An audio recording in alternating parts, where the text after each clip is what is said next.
سر ایتھیس لوگ اسلام کو اس وجہ سے تنقید کا نشانہ بناتے ہیں. اسلام میں لونڈی کا تصور یہ ہے کہ پہلے زمانے میں جب جنگ ہوتی تھی تو جب دشمن کے مرد قتل ہو جاتے تھے تو اسلام نے عورت کو قتل کرنے سے منع کیا. جو عورتیں گرفتار ہو کے آئی ہیں اب آپ کے پاس یا تو ایک آپشن ہے کہ ان سب کو کیا کر دیں, قتل کر دیں, یا ایک آپشن آپ کے پاس یہ ہے کہ ان کی شادیاں کرا کے باعزت طور پر ان کو کیا بنا دیں, مسلمانوں کی بولو بھائی بیویاں بنا دیں, یا ایک آپشن یہ کہ ان سب کو کیا کر دیں, ایسے ہی چھوڑ دیں, جاؤ بھائی آزاد ہو تم. نہیں آ رہی بات میرا خیال ہے. اگر ان کو قتل کریں تو یہ عورت پر کیا ہے, زیادتی ہے, ظلم ہے. اسلام نے جنگ میں عورت کو قتل کرنے سے منع کی. اگر ان کو بیویاں بنائیں تو یہ فطری طور پر کوئی بھی اس کو کے لیے تیار بولو بھائی نہیں ہوگا. کیوں نہیں ہوگا؟ دشمن کی شکست خوردہ عورت کو کبھی بھی کوئی شخص بیوی بنانے کے لیے, بیوی پیرالل ہوتی ہے, آپ کے ہم پلہ ہوتی ہے. اسلام کوئی ایسا حکم نہیں دیتا جو نیچر کے خلاف ہو. آپ نے دشمن کو سے لڑائی کی, وہ آپ کے خون کے پیاسے تھے, ان کی عورتیں بھی مرد بھی, عورتیں بھی تو ان کے ساتھ لڑتی ہیں نا, یا اپنے شوہروں کو, اپنے جو مردوں کو اپریشیٹ کر رہی تھی. آپ نے زور اور طاقت سے اس دشمن کی پر قبضہ کیا. اب ان کی عورتوں کو اتنی عزت دے کہ اپنی بیوی بنا لیں, یہ عملی طور پر ممکن نہیں ہے. سمجھ میں نہیں آ رہی بات میرا خیال. اور تیسرے آپشن کیا ہے کہ ان کو ایسے ہی آزاد چھوڑ دیا جائے. آزاد چھوڑیں گے تو ان کی کفالت کون کرے گا؟ وہ زنا کو پیشہ بنائیں گی. سمجھ میں نہیں آ رہی؟ دشمن کی مزید اولاد پیدا کریں گی. تو اسلام نے درمیان کا راستہ دیا کہ نہ تو ان کو اتنا پروٹوکول دو کہ بیوی بناؤ, بنانا چاہو تو اجازت دے دی, لازم قرار. صحابہ میں بہت سے ایسے ہیں جنہوں نے ان لونڈیوں کو آزاد کر کے بیوی بنایا. خود نبی صلی اللہ علیہ وسلم کی زوجہ حضرت صفیہ, وہ غلام تھی, باندھی تھی, ان کو آزاد کروا کے آپ نے ان سے باقاعدہ نکاح کیا ہے. نہیں آ رہی بات میرا. اجازت دے دی کہ بیوی بھی بنا سکتے ہو, لیکن واجب قرار نہیں دیا کیونکہ مینٹلی اس کے لیے کوئی بھی فاتح قوم تیار نہیں ہوتی. تو درمیان کا راستہ دے دیا کہ ان کو باندی بنا دیا جائے. کیا مطلب؟ یہ تمہاری خدمت گزار ہوں گی. اب یہ عملی طور پر ممکن نہیں ہے کہ ایک لڑکی کو, ایک خاتون کو, عورت کو آپ کے حوالے کیا جائے, آپ کا خادم بنا دیا جائے, اور پھر یہ بھی کہہ دیا کہ سارا نان نفقہ کس کے ذمے ہے. یعنی ریاست نے ان عورتوں کی ذمہ داری اپنے کندھوں پہ ڈالنے کے بجائے مجاہدین پر, ارے بولتے کیوں نہیں, تقسیم کر دی. ریاست اپنے ذمہ اگر ان کا نان نفقہ ڈالتی تو ریاست کو ان سے کوئی فائدہ نہیں تھا. اور ان عورتوں میں بھی تو سیکچوئل ڈیزائرز ہوتی ہیں. اب دیکھو کشمیر میں جب زلزلہ آیا بالاکوٹ میں, کئی ٹرسٹ بن گئے. میں اس وقت چیخ رہا تھا, حالانکہ میں بہت چھوٹا تھا اس وقت عمر میں چیخ رہا تھا کہ اس وقت مہم چلاؤ, یہ عورتیں جن کے مرد قتل ہو گئے ہیں یا بیچارے شہید ہو گئے ہیں زلزلے میں, ان کی شادی کا کوئی انتظام. سب سے بہتر عورت کی کفالت کا طریقہ کیا ہوتا ہے؟ کسی مرد کے حوالے کر دی جائے اور اس مرد پر اس کی ذمہ داری ڈال دی جائے, اور اس مرد کے بھی مفاد اس سے وابستہ کر دیے جائیں. لیکن ہمارے یہاں ان چیزوں پہ کوئی بات بھی کرے تو کیا ہوتا ہے, کو بیوقوف سمجھتے ہیں لوگ. عیدی سینٹر حل تھوڑی ہے ان مسائل کا. تو اسلام نے یہ نہیں کہا کہ ریاست ان کی ذمہ داری اٹھائے گی. اسلام نے کیا کیا, وہ مجاہدین پر اس کو تقسیم کر دیا اور باندی بنا دیا کہ تم اس کے مالک ہو. سمجھ رہے ہیں؟ اور اس مالک ہونے کا تم کیا فائدہ اٹھاؤ گے کہ یہ تمہاری خدمت کرے گی, اور یہ کیا فائدہ اٹھائے گی کہ اس کی ساری زندگی ذمہ داری بولو بھائی نان نفقہ کس کے کندھوں پر ہے, تمہارے کندھوں پر. تو اس سے بہتر صورت ممکن سوٹیبل کوئی صورت ہو ہی نہیں سکتی تھی. پھر اسلام نے اتنے حقوق دے دیے کہ مجاہدین کی باندی تو بنا دیا, تو اب یہ نہیں ممکن تھا کہ اس سے سیکچوئل ریلیشن کو ناجائز قرار دے دیا جاتا, کیونکہ عملی طور پر ایسا ممکن کہ اس کو کہیں اور شادی سے بھی منع کر رہے ہیں آپ, اور آپ کے گھر میں بھی ہے وہ, اور آپ اس سے, اور اس میں بھی تو یہ اللہ نے خواہش رکھی ہے نا, اس کا بھی فائدہ ہے کہ مولا کو اس سے ریلیشن قائم کرنے کی اجازت دی جائے. اور پھر اس کے وہی احکام دے دیے جو نکاح کے ہوتے ہیں کہ کوئی اور مرد اس کو ہاتھ بولو بھائی. غیر مسلموں کے ہاں جو عورتیں جنگی قیدی ہوتی ہیں پبلک پراپرٹی بن جاتی ہیں. وہ اس کو تو دیکھ رہے ہیں کہ اسلام نے باندی بنایا, اس کو نہیں دیکھتے کہ ہم باندی نہیں بناتے مگر پبلک کی کیا بناتے ہیں, پراپرٹی بنا دیتے ہیں. اور اگر اس کو نہیں بناتے تو اس کی سیکچوئل ڈیزائر کا کیا حال ہے پھر آپ کے پاس؟ کیسے سمجھائیں بھائی اگر نہیں بناتے پبلک پراپرٹی تو اس کی جو ڈیزائرز ہیں وہ کیسے پوری ہوں گی؟ تو اسلام نے بہترین حل دیا تھا کہ ان کو بیوی نہ بناؤ بلکہ کیا بنا دو, باندی بنا دو, اور ساری ذمہ داری کس پہ ڈال دو, اس کے مولا کے کندھوں پہ ڈال دو. اس سے پھر اس کو کچھ پروٹوکول بھی دیے اسلام نے. وہ پروٹوکول کیا دیے؟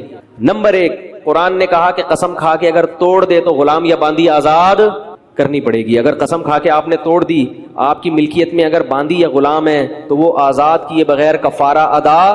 یہ جو ہم کہتے ہیں نا 3 روزے 10 غریبوں کو, یہ اس لیے کہ باندیاں نہیں ہے, غلام نہیں ہے. اگر غلام یا باندی ہو تو وہ آزاد کرنا پڑے گا.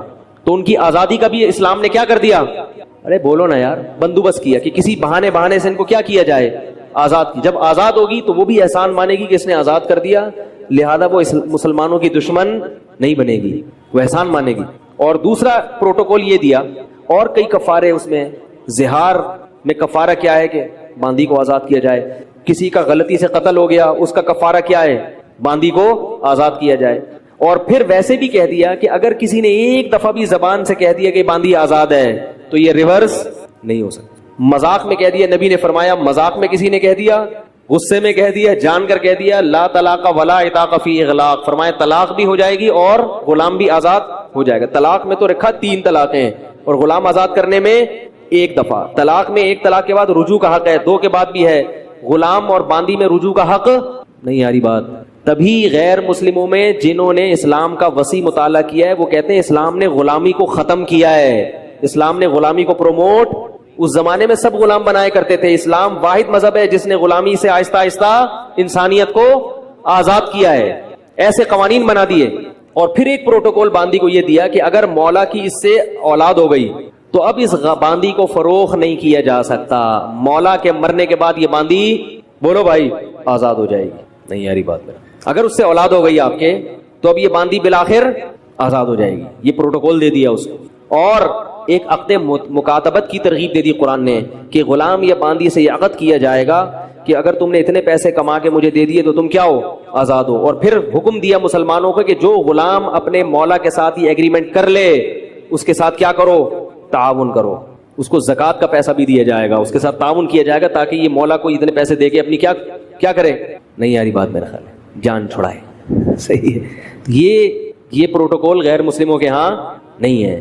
تو بس سر سے ہی دیکھتے ہیں اسلام میں باندیاں بھی ہیں, لونڈیاں بھی ہیں, غلام وہ بھی ہیں. تو ہیں جن تفصیلات کے ساتھ ہیں وہ تفصیلات, اس سے اس زمانے کے شکست خوردہ قوموں کو عزت ملی ہے. پھر مسلمانوں میں جو باندیاں بڑے بڑے عہدوں پر فائز, یعنی علم کے لحاظ سے بڑے بڑے مقام پر فائز ہوئی ہیں, کیونکہ جب آپ کو پتا ہوتا ہے نا میری ہے تو پھر اس کی وجہ سے آپ کی عزت ہے. آپ کو پتا ہے یہ غلام میرا ہے, جتنا پڑھا لکھا ہوگا عزت کس کی ہوگی, میری. اس لیے مسلمانوں نے اپنے غلاموں کو پڑھایا لکھایا, تعلیم دلائی تاکہ ہماری عزت ہو معاشرے میں. بڑے بڑے محدثین غلام گزرے ہیں, سمجھ رہے ہو. نافع عبداللہ بن عمر کے غلام تھے, بخاری اور مسلم کے بہت بڑے راویوں میں سے, اسلاف میں ان کا تذکرہ ملتا ہے. بخارا اور سمرقند سے قید ہو کر آئے تھے. بخارا جب روس میں لڑائی ہوئی تھی نا, صحابہ کرام کی فوجیں گئی تھی, یہاں سے گرفتار کر کے ان کو لایا گیا. عبداللہ بن عمر کے غلام بنے اور بخاری اور مسلم کے راویوں میں سے بہت بڑے محدث, بہت بڑے حدیث کے امام. کہاں سے لائے اور کیا بن گیا, یہ ہو گیا لونڈیوں والا. آج کل لونڈیاں نہیں ہیں کہیں بھی, یہ کہیں آپ کسی ماسی واسی کو لونڈی سمجھنا شروع کر دیں. لونڈیوں کا سسٹم کیا ہو گیا. اچھا یہ بھی یاد رکھو, لونڈی سے سیکچول ریلیشن جب قائم کرنا جائز تھا کہ جب وہ اسلام قبول کر لے, یا وہ عیسائی یا یہودی ہو. اگر وہ عیسائی نہیں ہے, یہودی نہیں ہے, یا مسلمان نہیں ہوئی تو پھر اسے سیکچول ریلیشن کی اجازت. اور اللہ کہتے ہیں ثم اجتباہ ربہ, پھر اللہ نے ان کو اپنا برگزیدہ بندہ جیسے پہلے تھے ویسے ہی بنا لیا. ابراہیم علیہ السلام کی مثال بھی ہمارے سامنے آ گئی, آدم علیہ السلام کی مثال بھی ہمارے سامنے آ گئی. بھائی سرنڈر کرنا ہے, لیکن اگر کبھی غلطی ہو جائے تو بیجا تعویلات نہیں کرنی اور فوراً توبہ استغفار کر کے اللہ کو راضی کرنا ہے. یہ دونوں مثالیں سامنے آ گئی کہ نہیں آ گئی. اللہ نے ہمیں حکم دیا ان کو فالو کرو, اور اللہ نے حکم دیا شیطان کو فالو مت کرو. اب ایک شیطان کی مثال بھی ہم دیکھ لیتے ہیں. کیا کیا تھا بھائی شیطان نے, کون سا ایسا کام کیا تھا شیطان نے جس میں ہمیں حکم دیا جا رہا ہے اس کو فالو مت کرو. شیطان نے یہ کیا تھا, اللہ تعالیٰ نے شیطان کو حکم دیا کہ آدم کو سجدہ کرو, تو شیطان نے سجدہ نہیں کیا, اس سے مسٹیک ہوئی. پھر اللہ تعالیٰ نے اس کو کہا کہ تو نے سجدہ کیوں نہیں کیا. شیطان نے کہا خلقتنی من نار وخلقتہ من طین, تو نے اسے آگ مٹی سے پیدا کیا, مجھے آگ سے پیدا کیا. خدا کے حکم کے مقابلے میں لاجک پیش کر رہا ہے کہ یہ آرڈر ہی غلط ہے, تو اللہ کے حکم کے مقابلے میں اللہ کے حکم پہ اعتراض کرنا یہ کامن سینس کے خلاف کام تھا جو شیطان کر رہا تھا. بھائی یہ کام کوئی اور کہتا تو پھر 100 دفعہ اعتراض کرتے آپ. بعض دفعہ باس کسی جونیئر کو سینئر بنا دیتا ہے, سینئر کو جونیئر بنا دیتا ہے, تو اس پہ سینئر کو اعتراض بنتا ہے, باس آپ کیوں ایسا کر رہے ہو. ہوتا ہے نا کمپنیوں میں, میں 20 سال سے یہاں ہوں اور یہ نیا آیا, اس کو میرا باپ بنا دیا آپ نے, تو یہ بنتا ہے اعتراض کیونکہ وہ باس ہے. وہ خدا بولو نا نہیں ہے, وہ خدا نہیں ہے. شیطان نے بھی اشکالات شروع کر دیے. جب دیکھا کہ اللہ غضبناک ہو رہا ہے تو بھی توبہ نہیں کی. اللہ نے کہا نا نکل جا یہاں سے, اللہ نے کیا کہا نکل جا. تو اب تو احساس ہو جانا چاہیے تھا کہ اللہ کو غصہ آ رہا ہے، تو بجائے اس غصے میں توبہ کرنے کے اڑ گیا اور آج تک بولو اڑا ہوا ہے، خود بھی جہنم میں اور بے شمار انسانوں کو جہنم میں لے کے جائے گا۔ تو ہمیں بھائی ایک بات پتہ چل گئی کہ اللہ نے ہمیں حکم دیا آدم اور ابراہیم اور محمد صلی اللہ علیہ وسلم اور پیغمبروں کو فالو کرو، پیغمبروں کی 2 صفات ہمارے سامنے آ گئیں، اور حکم دیا شیطان کو فالو مت کرو، شیطان کی ایک صفت ہمارے سامنے آ گئی کہ وہ غلطی کرتا ہے تو بجائے ماننے کے اس غلطی پہ اڑ جاتا ہے، اور غلطی کی ڈیفینیشن بھی ہمارے سامنے آ گئی۔ دیکھو غیر مسلم کی نظر میں غلط کا مطلب کچھ اور ہے، ان لاجیکل کام کرنا اس کی نظر میں کیا ہے؟ غلط۔ ملک کی قانون کو توڑنا اس کی نظر میں کیا ہے؟ غلط۔ اور ویسے بھی غلط ہے، کوئی اچھا کام نہیں ہے یہ، لیکن اسلام کی نظر میں سب سے بڑا غلط یہ ہے کہ جب خدا نے کسی کام کے کرنے کا کہہ دیا آپ نہیں کر رہے، تو اللہ کی نظر میں صحیح اور غلط کی ڈیفینیشن الگ ہے، انسانوں کی نظر میں صحیح اور غلط کی ڈیفینیشن بولو الگ ہے، اس میں فرق کرنے کی ضرورت ہے۔ ہو سکتا ہے بہت سے لوگ انسانوں کی نظر میں اچھے ہوں، اللہ کی نظر میں اچھے نہ ہوں، بہت سے اللہ کی نظر میں اچھے ہوں، انسانوں کی نظر میں اچھے نہ ہوں۔ جب کوئی غیر مسلم اپنے خاندان میں اسلام قبول کرتا ہے، اللہ کی نظر میں اچھا، اس خاندان میں وہ بالکل بھی اچھا نہیں، وہ کہتے ہیں باپ دادا کے دین سے ہٹ گیا، کہتے کہ نہیں کہتے؟ کہتے ہیں باپ دادا کے دین سے ہٹ گیا، یہ خاندان میں توڑ پیدا کر رہا ہے۔ اگر کوئی عورت آپ کو زنا کی دعوت دے، آپ اس کی حرام خواہش پوری کر دو، اس عورت کی نظر میں آپ برے ہو یا اچھے؟ اچھے۔ خدا کی نظر میں کیا ہو؟ برے نہیں، انتہائی برے، انتہائی برے۔ آپ کی شادی کی عمر ہو گئی اور آپ کو رشتہ مل گیا، فرشتے جیسا رشتہ، آپ کما بھی رہے ہو، ابا سے آپ نے کہا ابا میں شادی کروں، آج کل ابا میں رواج نہیں ہے، ابا کہتے ہیں بس مجھے یہ رائٹ تھا کہ میں کسی کا باپ بنوں، تمہیں کسی اور کا باپ بننے کا رائٹ نہیں ہے، جب تک تمہارا باپ موجود ہے تم خود کسی کے باپ نہیں بن سکتے، تو کسی کا باپ نہیں بن سکتا کیونکہ اس کباب میں میں کیا ہوں؟ ہڈی، کسی کا باپ میں کباب ہوں میں، کسی کے، ابھی اس کو صحیح شعر بناؤں گا میں بیٹھ کے انشاءاللہ، یہاں ٹائم نہیں ہے، سارا ٹائم اسی شعر اور شاعری میں لگ جائے، تو پھر بھی آپ کر لیتے ہو برائی سے بچنے کے لیے، زنا سے بچنے کے لیے، تو خاندان اور پریوار کی نظر میں آپ اچھے ہو یا برے؟ برے، انتہائی گھٹیا انسان، دقیانوس، مفتی طارق مسعود کے بیان سن کے پاگل ہونے والا، خراب ہونے والا۔ اللہ کی نظر میں آپ کیا ہو؟ بہترین، ایکسیلنٹ، کیونکہ زنا شیطان کی پوجا کرنے والوں کا کام ہے اور نکاح پیغمبروں کو فالو کرنے والوں کا کام ہے۔ میں ایک واقعہ اکثر بیان میں بتاتا رہتا ہوں، تھکتا نہیں ہوں اس واقعے سے۔ موسیٰ علیہ السلام جب مدین گئے تو 2 لڑکیاں آئیں، موسیٰ علیہ السلام نے ان کو پانی پلایا، وہ اپنے ابا کے پاس گئیں اور پھر موسیٰ علیہ السلام سے کہا ہمارے ابا نے آپ کو بلایا ہے، آپ کو اس خدمت کی اجرت دینا چاہتے ہیں جو آپ نے ہماری خدمت کی ہے۔ حضرت موسیٰ گئے، ان کے ابا نے کہا کہ میں چاہتا ہوں، جب دیکھا ان کو پرکھا تو لگا کہ یہ تو بہت زبردست نوجوان ہے، تو کہا کہ میں ان دونوں بیٹیوں میں سے ایک کا نکاح آپ سے کرنا چاہتا ہوں، اس شرط پہ کہ آپ 8 یا 10 سال بکریاں چرائیں۔ حضرت موسیٰ نے فرمایا فوراً ذالک بینی و بینک، قبول ہے۔ کیا کہا موسیٰ علیہ السلام نے؟ بولو قبول ہے۔ کوئی استخارہ نہیں نکالا کہ 6 مہینے استخارہ نکل رہا ہے، نیلا آ رہا ہے، پیلا آ رہا ہے، گلابی آ رہا ہے۔ بہت سے رشتے استخاروں کی بھیٹ چڑھ چکے ہیں، پتہ ہے آپ؟ ایک استخارہ سنت ہے جس میں میں بیان کر چکا ہوں، کلپ موجود ہے، ابھی میں اس پہ زیادہ بات نہیں کروں گا، موضوع سے ہٹ نہ جاؤں۔ فوراً قبول ہے۔ 8 سے 10 سال موسیٰ کلیم اللہ نے بکری چرائی صرف ایک بیوی کے حصول کے لیے، کیونکہ وہ نکاح کی اہمیت جانتے تھے، کیونکہ خدا کو نکاح پسند نہیں ہے بلکہ بہت پسند ہے۔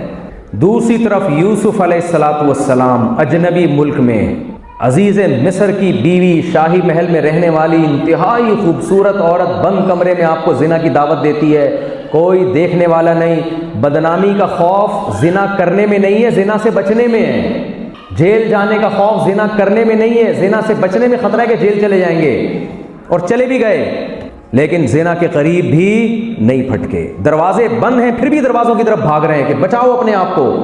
اور پھر دعا مانگی، قال رب السجن احب الی مما یدعوننی الی، اے اللہ جس زنا کی یہ مجھے دعوت دے رہی ہے، مجھے جیل کی زندگی اس زنا سے زیادہ محبوب۔ دونوں پیغمبروں کے اللہ نے قرآن میں واقعات بیان کیے اور بتایا کہ ایک زنا سے بچنے کے لیے آخری حد تک گئے ہیں، اور دوسرے اللہ کے کلیم ان کو نکاح کا جیسے ہی موقع ملا فوراً وہ آپشن ضائع نہیں ہونے۔ 8 سال بکریاں چلانا آسان کام نہیں ہے، لیکن کہا کہ قبول ہے، بکریاں چلاؤں گا 8-10 سال، کوئی بات نہیں۔ اس سے پتہ چلتا ہے اللہ کی نظر میں زنا انتہائی غلیظ، پلید اور خبیث ترین عمل ہے، اور نکاح انتہائی مبارک اور پیغمبروں کی سنت ہے۔ لیکن نکاح کرنے والے کو سوسائٹی اچھا نہیں سمجھتی، اللہ بہت اچھا سمجھتا ہے۔ زنا کرنے والے کو سوسائٹی برا نہیں سمجھتی، اللہ بہت برا سمجھتا ہے۔ تو میرے بھائی ایک طرف ہو جاؤ، یا تو سوسائٹی کو اپنا باپ بنا لو، اپنا خدا بنا لو، یا اللہ کو اپنا خدا بنا لو، ایک طرف کھسک جاؤ۔ میں سمجھا پا رہا ہوں اپنی بات؟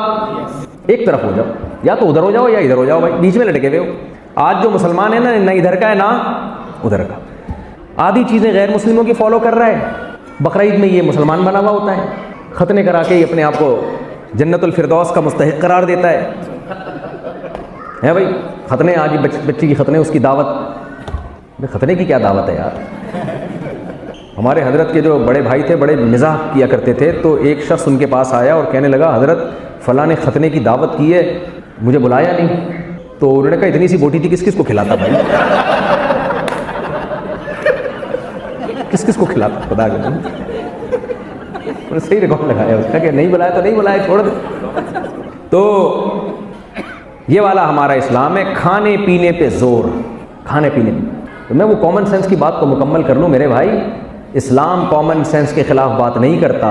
جو اسلام کے اگینسٹ ہیں ان کی ساری باتیں کامن سینس کے خلاف ہیں۔ کچھ باتیں ہمیں کامن سینس کے خلاف لگتی ہیں، وہ ہیں نہیں، ہیں تھوڑی وہ کامن سینس۔ اللہ نے جنت بنائی ہے، تو کیا جو لوگ قربانیاں دیں اچھے بن کے آئیں وہ بھی مر کے مٹی ہو کے ختم ہو جائیں، اور جو 100 انسانوں کے قتل کر کے دنیا سے جائیں وہ بھی مر کے مٹی ہو کے ختم ہو جائیں، دونوں کا انجام سیم ہو، تو جنت کو مان لینا کامن سینس کے خلاف ہے، یا یہ مان لینا کامن سینس کے خلاف ہے کہ خدا نے کوئی حساب و کتاب رکھا ہی نہیں ہے، سب کو ایک جیسا کر دے گا وہ؟ تو یہ تو اللہ کا ظالم ہونا لازم آ رہا ہے اس سے۔ کامن سینس کے خلاف جنت جہنم کو ماننا کامن سینس کے خلاف نہیں ہے، جنت جہنم کا انکار کامن سینس کے خلاف ہے۔ اور یہ کہتے ہیں کہ یہ حورے یہ کامن سینس، بھائی تو پھر کیا چاہیے تمہیں جنت میں؟ جب اللہ تعالیٰ نے عیش و عشرت کی جگہ جنت کو بنایا ہے، تو جو چیزیں عیش و عشرت کی ہیں وہی چیزیں جنت میں ہوں گی نا۔ تبھی میں کہتا ہوں جس کو حوروں کا مذاق اڑاتا ہے نا، تو بولنا تجھے خالی جنت میں سموسے پکوڑے ملیں گے، بس تو نہیں لینا حوریں۔ بھائی جنت جب ہے تو جس رب نے بنائی ہے وہ رب جانتا ہے کہ کن چیزوں میں اللہ نے لذت رکھی ہے، کن چیزوں میں اللہ نے عذاب رکھا ہے۔ جہنم میں اس نے آگ کا عذاب رکھا، اللہ ہم سب کو محفوظ رکھے۔ جنت میں اس نے نہریں رکھی ہیں، آبشاریں رکھی ہیں، باغات رکھے ہیں، ہر وہ چیز تفریح کی اور انٹرٹینمنٹ کی اللہ نے رکھی۔ اللہ کہتے ہیں یہ تو میں نے تمہیں دنیا میں مثالیں دی ہیں کہ جنت میں باغات ہیں، حوریں ہیں، یہ تو مثالیں دی ہیں، لیکن اصل کیا ہے؟ لا تعلم نفس ما اخفی لهم من قرۃ اعین، آنکھوں کی ٹھنڈک کا جو سامان میں نے اپنے بندوں کے لیے چھپا کے رکھا ہوا ہے وہ کسی کو خبر نہیں ہے، وہاں تک تم پہنچ نہیں سکتے ہو۔ تو جنت کا وجود کامن سینس کے خلاف نہیں ہے، جنت کا انکار کیا ہے؟ یہ کامن سینس کی، کیونکہ انکار کے نتیجے میں یہ لازم آئے گا کہ دنیا میں ایسے ظالم بھی ہیں، لاکھوں انسانوں کو، ہٹلر نے لاکھوں انسانوں کا خون کیا تھا کہ نہیں کیا تھا؟ کیا سزا ملی اس کو؟ ملی کوئی سزا؟ مل بھی جاتی، پھانسی کے پھندے پہ لٹکتا، تو ایک انسان کو تھوڑی، اس نے تو لاکھوں کو قتل نہیں کیا، صرف لاکھوں کو بھوک سے مارا ہے، لاکھوں قیدیوں کو جیلوں میں قید کر کے مارا ہے، کڑھائیاں بنائی ہوئی تھی اس نے دیکھ کے کڑے، جس میں زندہ لوگوں کو ڈال دیا کرتا تھا۔ سزا ملی ہٹلر کو؟ بولو نا۔ فرعون نے ہزاروں بچے قتل کیے، دنیا میں سزا ملی؟ آپ کہو گے ڈوب کے مر گیا، تو ڈوب کے تو ویسے بھی نیک لوگ بھی مر جاتے ہیں، ڈوب کے تو نیک لوگ بھی مر جاتے ہیں، تو یہ سزا نہیں ہے۔ اس لیے اللہ کہتے ہیں یہ سزا نہیں، سزا کیا ہے؟ یہ کیسی بات ہے؟ ام نجعل الذین آمنوا وعملوا الصالحات کالمفسدین فی الارض۔ اللہ کہتے ہیں بتاؤ اگر آخرت نہیں ہے، جنت جہنم نہیں ہے، تو جو ایمان لائے اور نیک اعمال کیے ان کو، اور جو دنیا میں فساد پھیلا کے گئے ہیں، دونوں کا انجام سیم کر دوں کیا؟ سیم کر دوں گا میں۔ ما لکم کیف تحکمون، اللہ کا انداز دیکھو، ما لکم تمہیں کیا ہو گیا ہے، تمہیں کیا ہو گیا ہے، کیف تحکمون کیسے فیصلے کر رہے ہو میرے بارے میں؟ یہ میں نہیں کہہ رہا بھائی، یہ قرآن کہہ رہا ہے ما لکم، کیا ہو گیا؟ جب کوئی بہت ہی عجیب سی بات کر رہا ہوتا ہے نا، مثال کے طور پر کوئی کہے کہ سسرال میں میری بڑی عزت ہے، تو آپ کیا بولو گے؟ کیا ہو گیا بھائی، خیریت تو ہے، زیادہ پی لیے؟ یہی ہوگا نا۔ تو میری بھی سسرال میں عزت ہے، ایسا نہ ہو گیا سمجھے کہ پتہ نہیں وہ صاحب ہر وقت سسرال میں لے کے بیٹھے ہوئے، کیا ہو گیا کہہ رہے کیا ہو گیا؟ آئی کیو لیول اچھا ہے بھائی۔ تو اللہ کہتے ہیں ما لکم، کیا ہو گیا تمہیں؟ آپ کسی بھی عربی سے اس کا ترجمہ کروا لیں، ما لکم مطلب کیا ہو گیا؟ خیریت تو ہے؟ کیسی باتیں کر رہے ہو؟ دنیا میں ایسے لوگ ہیں جنہوں نے ہزاروں انسانوں کی جان بچائی ہے، اور ایسے لوگ بھی ہیں لاکھوں انسانوں کو موت کی گھاٹ اتارا ہے صرف طاقت کے نشے میں۔ سب کو مار کے برابر کر دوں، سب ایک جیسے، بوڑھے ماں باپ کو اولڈ ہاؤس میں پھینک کے آنے والے اور گھر میں بوڑھوں کی خدمت کرنے والے ایک جیسے۔ ما لکم، کیا ہو گیا تمہیں؟ شراب پینے والا، شراب سے بچنے والا، دونوں سیم۔ صبح صبح اٹھ کے سردی میں وضو کر کے نمازوں میں اللہ کے سامنے سجدہ کرنے والے اور خراٹے لے کے گھر میں پڑے سونے والے، سب ایک جیسے۔ رمضان میں کھلے عام کھانے والے اور خدا کے لیے بھوک پیاس برداشت کرنے والے، سب ایک جیسے۔ اللہ کہتے ہیں ما لکم، کیا ہو گیا بھائی تمہیں کیسی باتیں کر رہے ہو؟ تو یہ دھاندلیاں انسان کر سکتا ہے، خدا نہیں کرتا۔ تو اس لیے میرے بھائی جنت جہنم کا اقرار کامن سینس کے خلاف نہیں ہے، جنت جہنم کا انکار کرنے والے سینس لیس ہیں۔ سینس فری بھی کہہ سکتے ہیں آپ، وہ ہوتے ہیں نا کوکنگ آئل کولیسٹرول فری، تو اس لیے کچھ ٹرمز میں نے خود ایجاد کی ہوئی، خود بھی میں بنا دیتا ہوں بعض دفعہ اصطلاحات، کیونکہ میری انگلش اردو والی انگلش ہے، آپ لوگ کی طرح انگلش نہیں بولتا میں۔ تو بات کو بس میں جلدی سے سمیٹتا ہوں۔ تو اللہ تعالیٰ نے دو طرح کے طبقے پیدا کیے، ٹھیک ہے نا؟ ایک پیغمبر جنہیں فالو کرنے کا ہمیں حکم دیا، اور ایک شیطان جس سے بچنے کا اللہ نے ہمیں حکم دیا۔ تو ہمارے پاس ایک ہی راستہ ہے بھائی، یا تو پورے اسلام میں آ جاؤ، یہ بیچ کا راستہ چھوڑ دو۔ ہم کس میں ہیں؟ پیڑے کھانے والا اسلام کو فالو کرتے ہیں، اور جس اسلام میں قربانی دینی پڑ رہی ہے وہ والا اسلام ہماری زندگیوں سے نکل گیا ہے۔ پیڑے کھانے والا کون سا؟ آپ دیکھو جب بھی حلوے مانڈوں کی بات آئے گی، کوئی کھانے پینے کی بات آئے گی، وہ والا اسلام زبردست۔ مسلمان پتلے ہو رہے ہیں یا موٹے ہو رہے ہیں؟ مجھے ایک بات بتاؤ، روز بروز جتنے دنیا میں مسلمان پائے جاتے ہیں روز بروز پتلے ہو رہے ہیں یا موٹے ہو رہے ہیں؟ اچھا، اسلام میں کھانا پینا عبادت ہے یا روزہ رکھنا عبادت ہے؟ اگر روزے رکھ رہے ہوتے ہیں تو پتلے ہو رہے ہوتے ہیں نا، کیا خیال ہے؟ ہم سب ڈیلی نوٹ سمیت ہم سب کیا ہو رہے ہیں روزانہ؟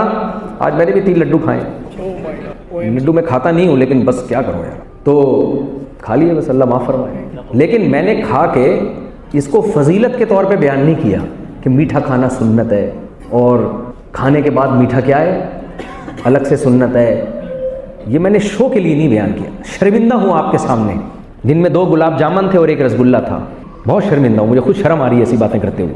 تو پھر ٹھیک ہے، پھر کھا لو، اس پہ مذہب کا لیبل مت لگاؤ، مذہب کا لیبل نہیں لگاؤ اس پہ۔ ہم کھا رہے ہیں اور لیبل کس کا لگا رہے ہیں؟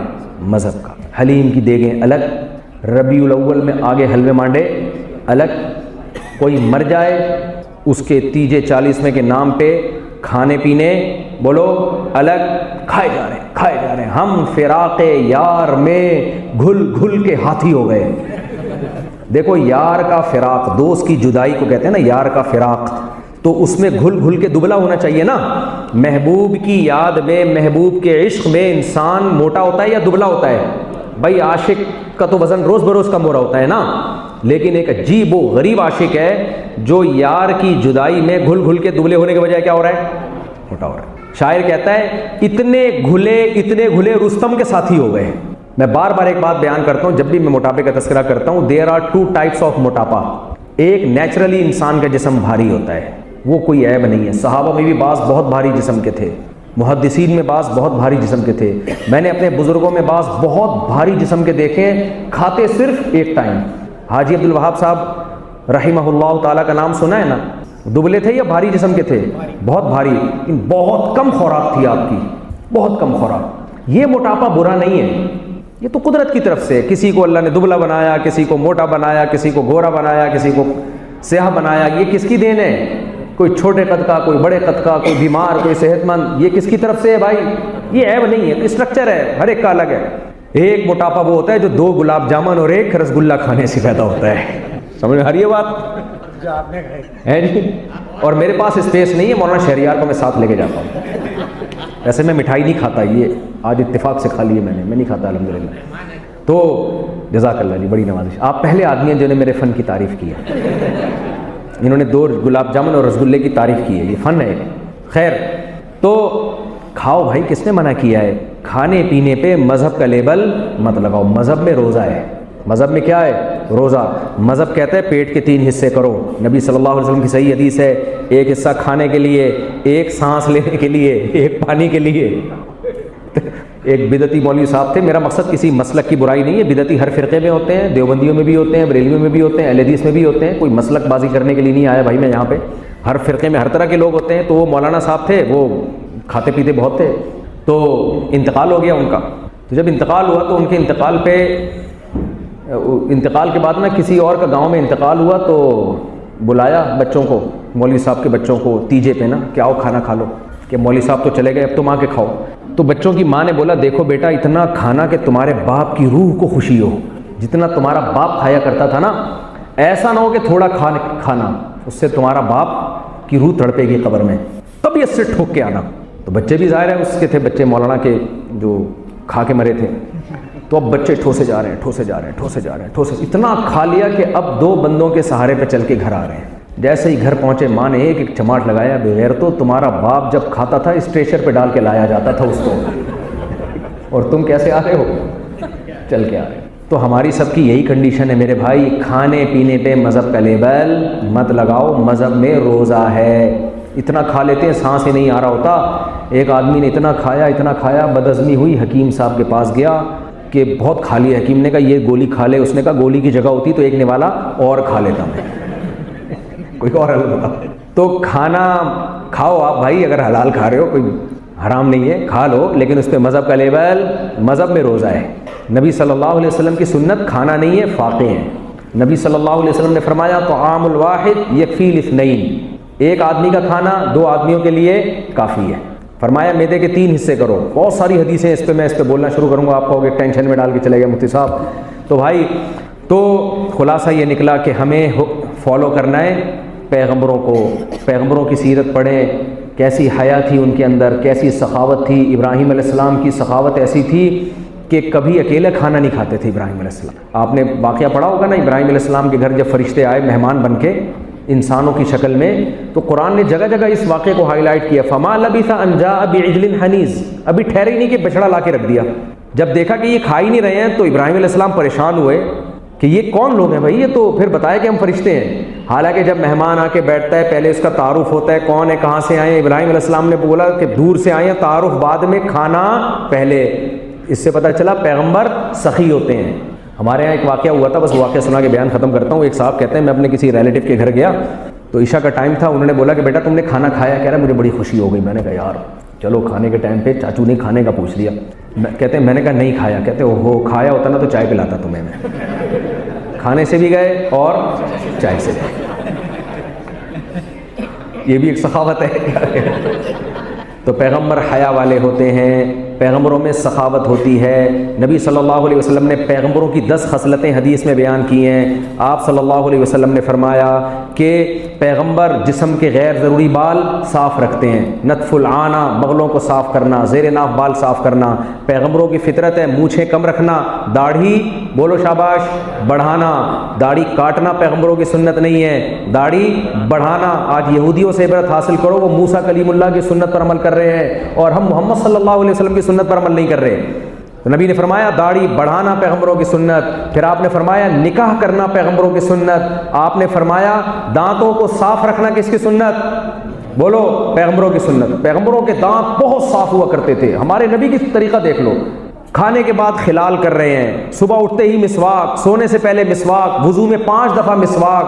تو ہر وقت دانتوں کو صاف رکھنے کی ذمہ داری لینا, ٹینشن لینا, یہ کس کی سنت ہے؟ دانت صاف کرنا نہیں, رکھنا. کرنے میں اور رکھنے میں کیا ہوتا ہے فرق؟ دیکھو خواتین کی 2 قسمیں ہوتی ہیں, ایک وہ جو گھر صاف کرتی ہیں, ایک وہ جو گھر کو صاف رکھتی ہیں. جو کرتی ہیں, ایک دفعہ کیا, پوچھے ووچھے لگایا یا ماسیوں سے کام لیا, اور اس کے بعد پیمپر وہ ادھر پڑا ہوا ہے, اٹھا کے پیمپر پھینکا یوں کر کے, کچن کے وہ ادھر پڑا ہوا ہے, چمچ ادھر پڑے ہوئے ہیں, واہ ایک جن کو پھوڑ عورتیں کہتے ہیں, جو یہاں نہیں ہے, مطلب بیان میں ایک بھی خاتون اس طرح کی نہیں ہے, اس لیے ان کو ٹینشن لینے کی ضرورت ہی نہیں. تو کر تو وہ بھی دیتی ہیں, صاف کرنا کوئی کمال تھوڑی ہے, صاف رکھنا کیا ہے مشکل.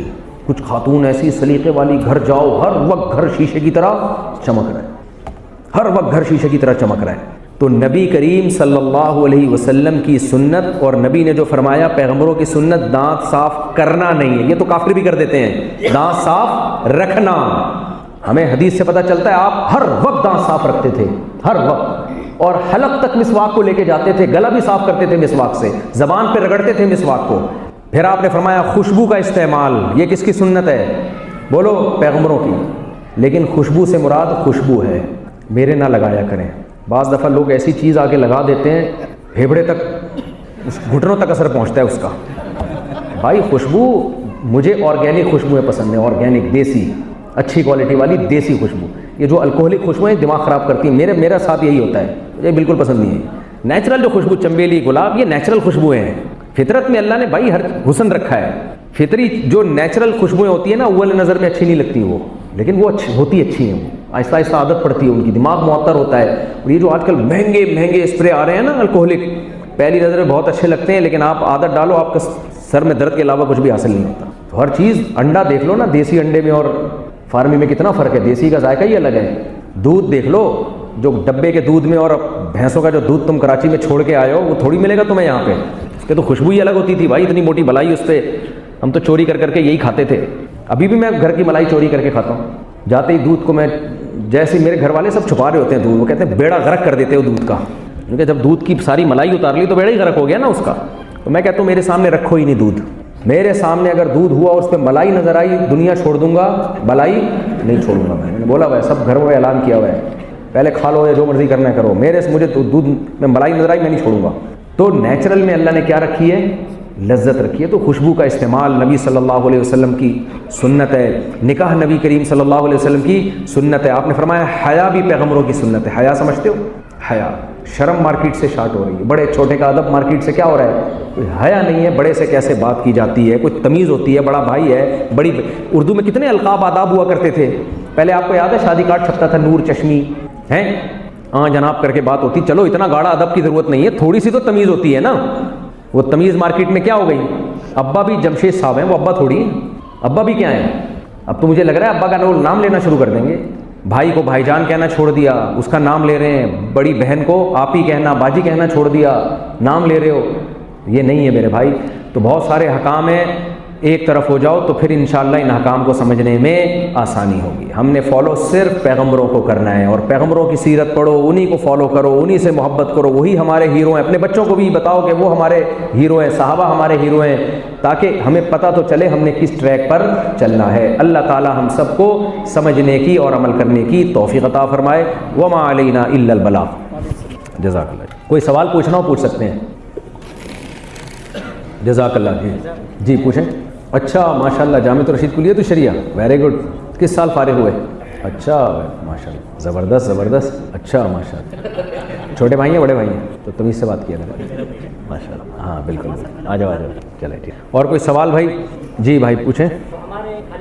دیکھیں مورگیج اگر واقعی حلال ہے تو پھر حلال ہے نا, اس کو یہ نہیں کہہ سکتے کہ سود تو سود ہے, وہ تو حرام ہی رہے گا. جب وہ حلال ہوگا تو سود نہیں رہے گا, پھر اس کو مجازن سود کہا جا رہا ہے. یا مورگیج بذات خود سود تھوڑی ہے, وہ اگر سود کے طریقے پر ہوگا تو سود ہے, اگر جائز طریقے پر ہوگا تو جائز ہے. اب دیکھو میں اس کی مثال دیتا ہوں. حلال مورگیج کی کیا صورت ہو سکتی ہے. آپ بینکوں کے پاس جاتے ہیں اور آپ بینکوں میں کہتے ہیں کہ بھائی مجھے گھر چاہیے. بینک کہتا ہے ٹھیک ہے, ہم آپ کو 1 کروڑ روپے قرضہ دے رہے ہیں, آپ گھر خریدیں اور ہمیں 1.5 کروڑ واپس کر دینا. یہی ہوتا ہے نا. تو 1 کروڑ قرضہ دے کے فار ایگزامپل وہ 50 لاکھ روپے نفع لے رہا ہے. یہ خالص 1 کروڑ دے کے 3 کروڑ, میں تو مثال دے رہا ہوں نا, مجھے نہیں پتا کہ انٹرسٹ ریشو کیا چل رہے ہیں. 3 کروڑ لے رہے ہیں, 10 کروڑ لے رہے ہیں, وہ ایک الگ بات ہے. لیکن جو بھی 1 روپیہ بھی لے رہے ہوں تو وہ 1 روپیہ بھی حرام ہے, سود ہے. تو یہ معاملہ جائز نہیں ہے.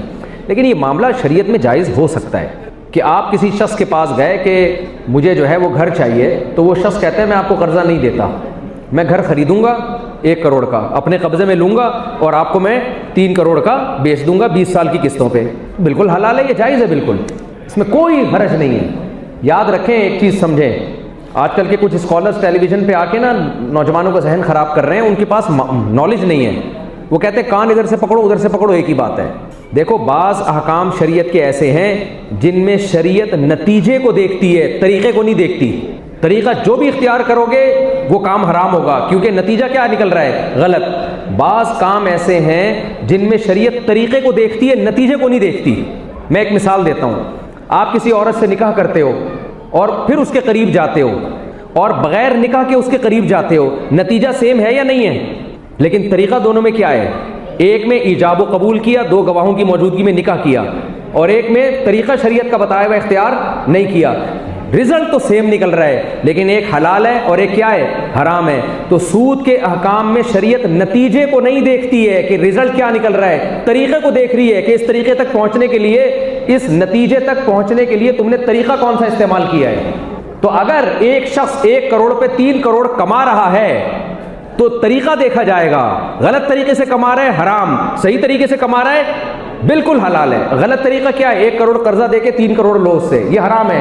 اور صحیح طریقہ کیا ہے؟ 1 کروڑ کا گھر خرید کے 3 کروڑ کا بیچ دو اس کو، یہ بالکل حلال ہے۔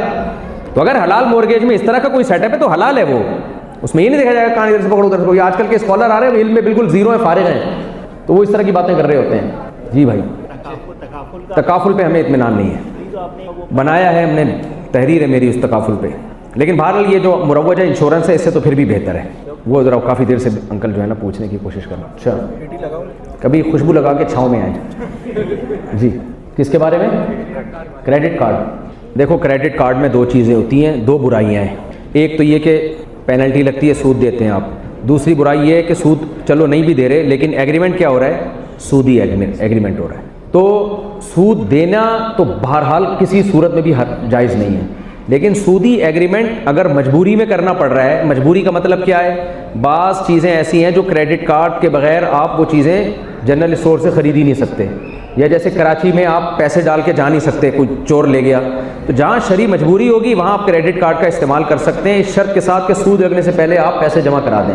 جہاں ایسی شدید مجبوری نہیں ہے وہاں کریڈٹ کارڈ ہی نہیں بنا سکتے آپ، استعمال ہی جائز نہیں ہے۔ اس سے ریلیٹڈ ایک کویشچن ہے، بھلے انہوں نے بتایا ہو کہ 20% پہلے سے بتایا ہو تب بھی وہ کیا کہ ہم 20% لیں گے اگر ہاں نہیں، وہ پھر بھی سود ہے۔ عورتوں کی گزارش ہاں برائے مہربانی مفتی رشید صاحب کی کتاب، یہ کیا لکھا ہوا ہے بھائی؟ نکاح کورس، مفتی رشید احمد خورشید صاحب جو جامعۃ رشید کے، ان کی کتاب نکاح کورس کا انگلش میں ترجمہ کروا دیجئے، ٹھیک ہے؟ ان سے کہہ دوں گا میں، اصلاحی کتابوں کا انگریزی زبان میں ترجمہ ہونے سے یہاں بالکل صحیح کہا، ترجمہ ہونا چاہیے ان کتابوں کا۔ دیکھو یہیں کے لوگ عالم بنیں گے نا تو یہاں کی جو انگلش ہے وہ وہاں کی انگلش میں بڑا فرق ہے۔ جو کسی جگہ پیدا ہو کے جو زبان سیکھتا ہے وہ تھوڑی ہوتی ہے جو کتابوں سے سیکھی جاتی ہے۔ تو آپ یہیں کے بچوں کو عالم بناؤ، وہ جو یہاں کام کر سکیں گے وہ باہر سے آنے والا نہیں کر سکتا۔ تو اس لیے یہ یہاں بنائیں آپ لوگ، اپنے بچوں کو، چند بچوں کو فارغ کریں دین کا علم سیکھنے کے لیے، اور ان کو بولو کہ کمانے کے لیے نہیں ہے، یہ فی سبیل اللہ وقف، اللہ کھلائے گا اللہ پلائے گا، بس اللہ پہ توکل کر کے دین کو کمانے کا ذریعہ نہیں بنانا، بس فی سبیل اللہ قربان ہو جاؤ بس، اور بھول جاؤ کیا کیا کمانا کیا کھانا، اللہ پہ چھوڑ دو، لیکن اپنے آپ کو دین کی خدمت کے لیے وقف کر دو۔ تو کچھ ایسے ہونا ضروری ہے ہر سوسائٹی میں، اس کے بغیر کام نہیں چلے گا۔ جی حضرت کچھ پوچھ رہے ہیں؟ جی جی ہاں دیکھیں، خود ریسرچ کرو کا مطلب کیا ہے؟ جب آپ میڈیکل سائنس کی کوئی کسی بات کی ریسرچ کرتے ہو، ڈاکٹر جب ریسرچ کرے گا تو وہ ان کتابوں کو پڑھے گا جو ڈاکٹر سمجھ سکتا ہے۔